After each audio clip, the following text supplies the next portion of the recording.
So this is the initial step on creating a gluten-free sourdough. In this sourdough starter, I'm using sorghum flour, but any organic whole grain flour will do. I also created and printed out a small feeding schedule so that I remember where I am. And it might seem a bit over the top, but trust me, it is easy to forget where you are in the process. And you don't need to use mine. Of course, you can write it down yourself and just make note in a notepad or something else. But I highly recommend so that you can write comments on how it progresses over time. And this process will take around 10 days, plus minus a day or two. And the first day, the initial step is just mixing regular water with your preferred flour and then placing the container in a dark and a cool place around 17 degrees Celsius, 62 Fahrenheit, plus minus 1 or 2 degrees. So that's what we're going to do right now.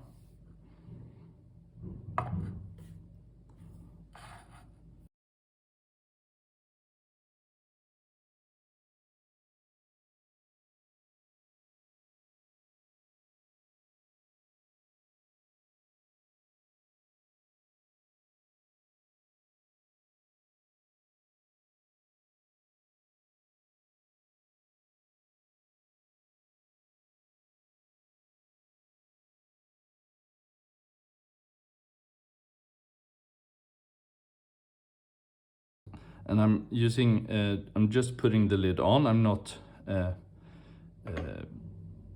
using the straps or anything. I'm just putting it on. And now I'm gonna put this container in a dark and chilled place in my apartment. This is, I don't have all my dark places are warm, so I'm covering it with a towel instead of putting it in a cupboard. And then I'm going to place it somewhere near a cold window or something like that. And I'm gonna write starting out, yay.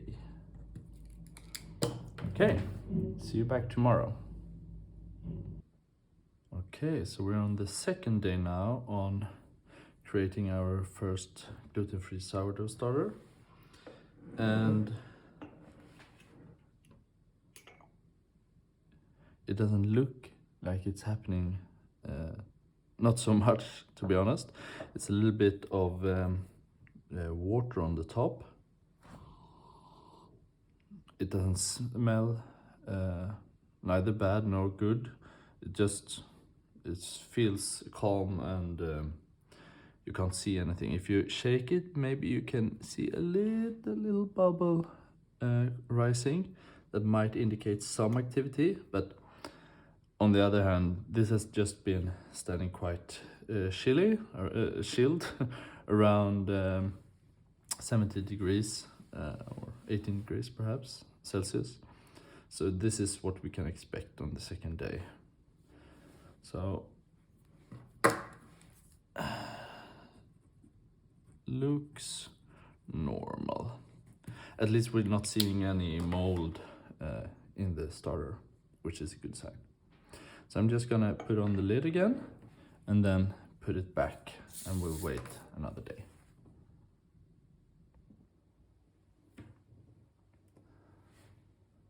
Okay, so now we're on day 3 on creating our gluten-free sourdough starter. And we can see that the watery stuff on top is gone, and looking from the side, there's clearly some actions going on. And this is a good sign that something is happening. It's not, some people might get tricked into thinking that this is an actual sourdough starter, but this is actually the bad bacteria and the bad stuff dying off. So now is the peak of the battle, so to speak, between the good and the bad bacteria. So this is not something what we want to bake on, but we should let it rest so it's, the good bacteria and yeast culture is established. But looking from the side, we can see clearly some bubbles and some rising. And if we look at the side, it seems like it's risen and falling a little bit, which is also a good sign. It doesn't smell too much at the moment, but perhaps a little hint of like old cheese, like some fermented stuff. So overall, this is a good sign that we're heading in the right direction, and we're going to keep it for one more day covered in a chilled place. And to remember, we're just gonna write here a lot of action, good signs. Now it might take one more day or one less day for you, depending on how fresh your flour is and what type of flour you use. But this is something that we can expect on day 3 or perhaps 4.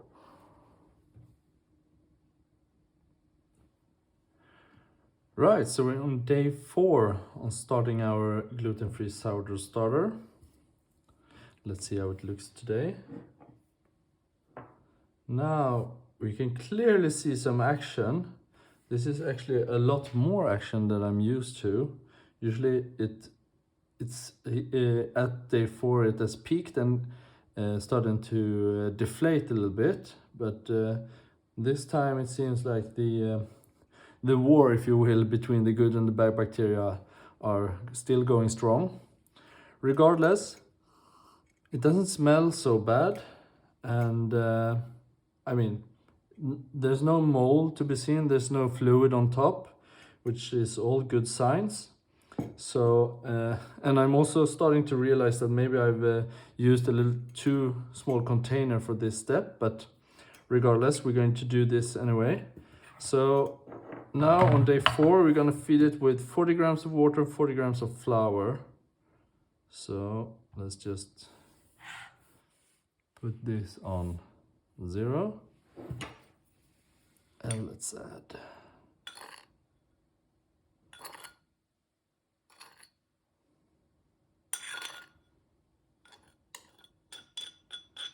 okay, so 40 grams flour.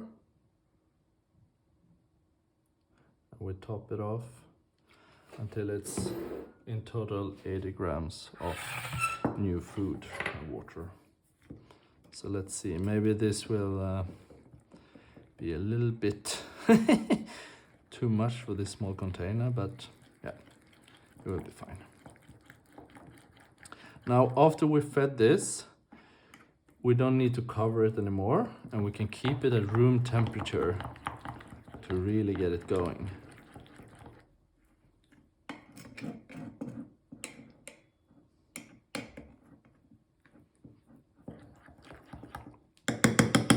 Let's see how it develops. Try to scrape off the sides so that we reduce the risk of getting mold. And now it's just a matter of covering it up and put it in room temperature on your kitchen counter or somewhere else. I'm just gonna put it on top of a plate because there's a risk that it will overflow during the night. Okay, see you back tomorrow. So now we're on day 5 on creating our gluten-free sourdough starter. And as we can see, it's been a lot of action during the night. It doesn't smell any particular, but we can see if we compare the view on the side with the top, it looks a little more grayish on top, which is natural because the flour has been oxidized a bit by the air. But there's no mold, and it seems like it's quite alive and healthy. So now on day 5 until day 8, we're gonna keep on feeding it, but discarding a large portion of the sourdough starter, and we do this in order to strengthen it. And we do this by, first of all, starting like this, and then we scrape off the top of the oxidized part, and then we take from the center, and we take around just 2 small spoons, like 20 grams. And this is still contains some bad bacteria and stuff that we don't want in our bread. So we're gonna discard this.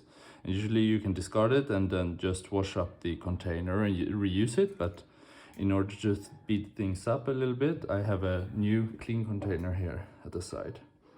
So we keep around 20 grams of the starter that we just created, and then we're gonna add 40 grams of water, or approximately 40 grams of water. If it differ a little bit, it doesn't matter so much. And then just do like this, and then we're gonna add around 40 grams of our flour.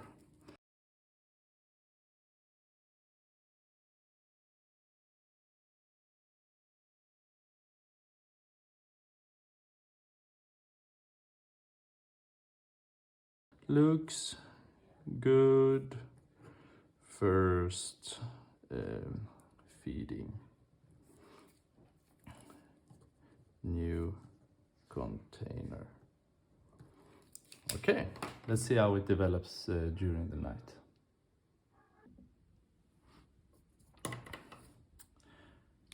Now we're on day 6 on creating our gluten-free sourdough starter.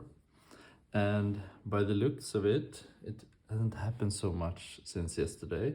It's quite still and flat. You could see some bubbles on top and some on the sides, but overall it's a quite quiet day. And this is nothing to worry about. Just because you can't see that it's something is happening doesn't mean it doesn't it's dead. It's still alive and active. It's just that when you try to start sourdoughs, you usually have some or several quiet days, especially around day 4, 5, 6. So we're just gonna continue with the regular feeding patterns and see how it develops over time. So in a similar sense that we did yesterday, we're adding 40 grams of water into our container. And now, since I have 2 containers, I'm mixing it directly into the new one to save some time. And then we're gonna add 40 grams of, in my case, sorghum flour.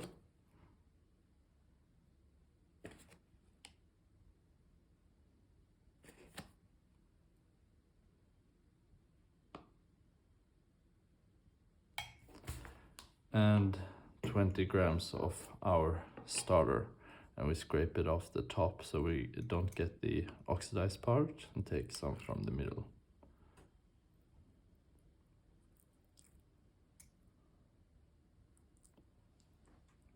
So like this, and then we just mix it up.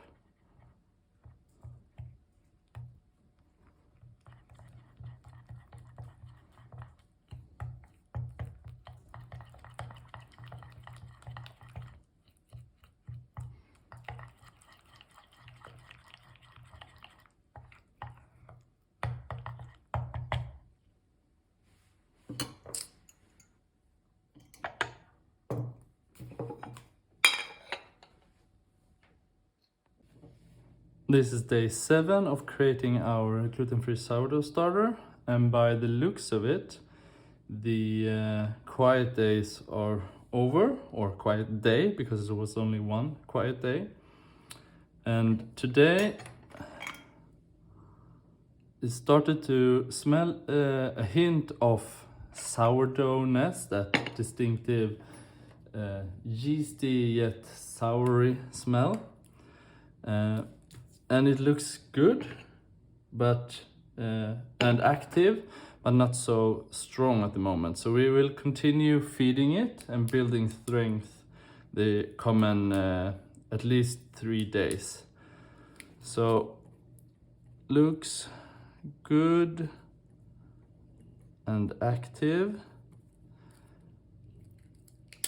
and let's feed.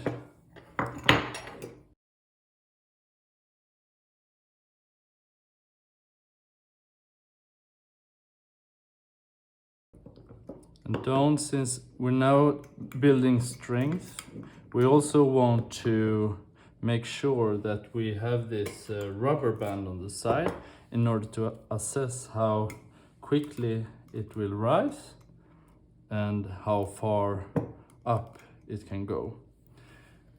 But the tricky thing with gluten-free sourdough starter is that since it doesn't contain any gluten, many times sourdough starters have a problem of rising and staying risen because they don't have this network that stabilizes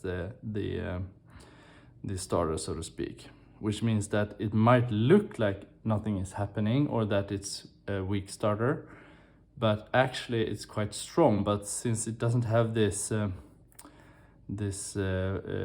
way of containing the gas that is occurring throughout the fermentation process, it doesn't rise as a wheat sourdough. So even though your gluten-free sourdough starter doesn't rise in the same sense as a wheat starter, it doesn't mean that it's weak. It's something to keep mind on. Okay. Now we're just gonna put it in room temperature as always.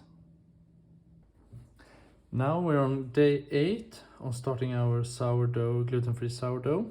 And this time we can see some really good sign that the sourdough is starting to become an established sourdough. For example, if we look at the sides of the container, you can see some clear marks on the side that the sourdough rose during the night and then fell, which means that we have a really nice activity going on. So once again, we will keep on feeding it by discarding and keeping 20 grams of sourdough starter in order to strengthening it over time. But overall, this looks good, and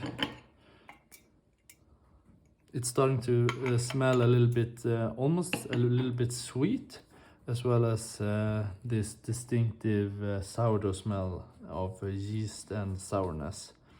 So rose and fell during night, and now we just repeat the process once more to see how, if we can make it even stronger.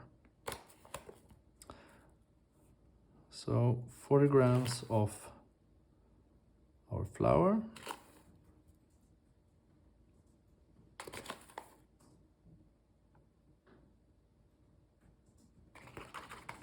and then 20 grams of our sourdough,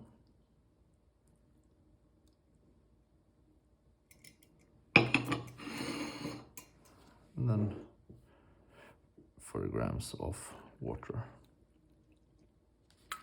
Oops, a little bit too much, but I think it's okay.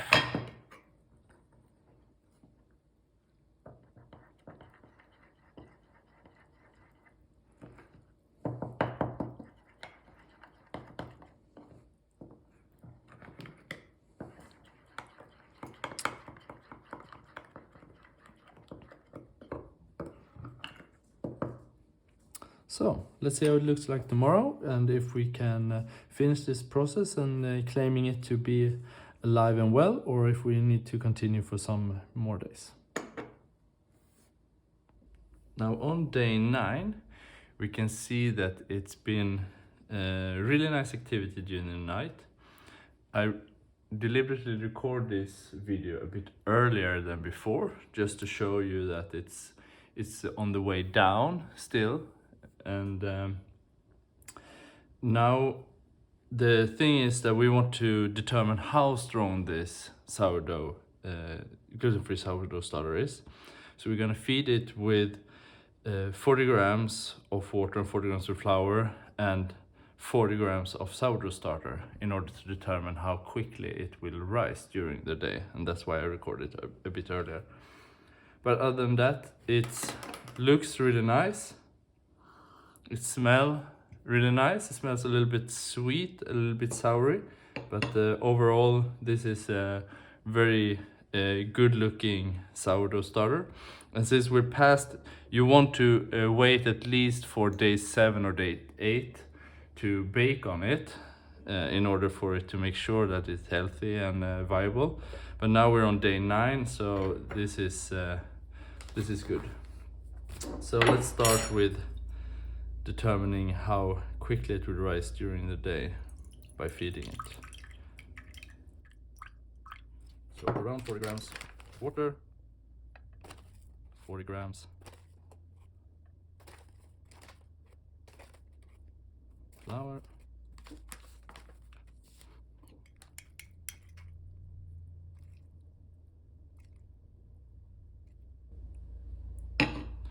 now we can track this during the day. Since I record this in the morning, we can track it during the day to see how quickly it will grow in size.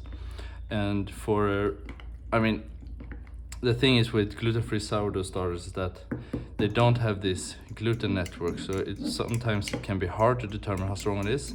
Sorghum flour and I believe also like the teff flour are still able to rise sufficiently, meaning that if this sourdough starter will approximately double in size in room temperature after like 6 to 8 hours, this is a very good and healthy sourdough starter. So we will see. Let's find out during the day. So a quick update. It's now been 6 hours since I fed it this morning, and as you can see, it almost doubled in size already, which means that this sourdough is ready to bake bread on. Remember that this is not always possible depending on what type of organic flour you use. Sorghum flour obviously is able to double in size, and I think, for example, teff or perhaps maize, corn flour could be the same, but not all organic flours can double. So that's something to remember as well. But regardless, I think that this ends this series of creating our gluten-free sourdough starter, and I wish you all luck with yours. Keep in tune for how it goes with actually baking a bread with this.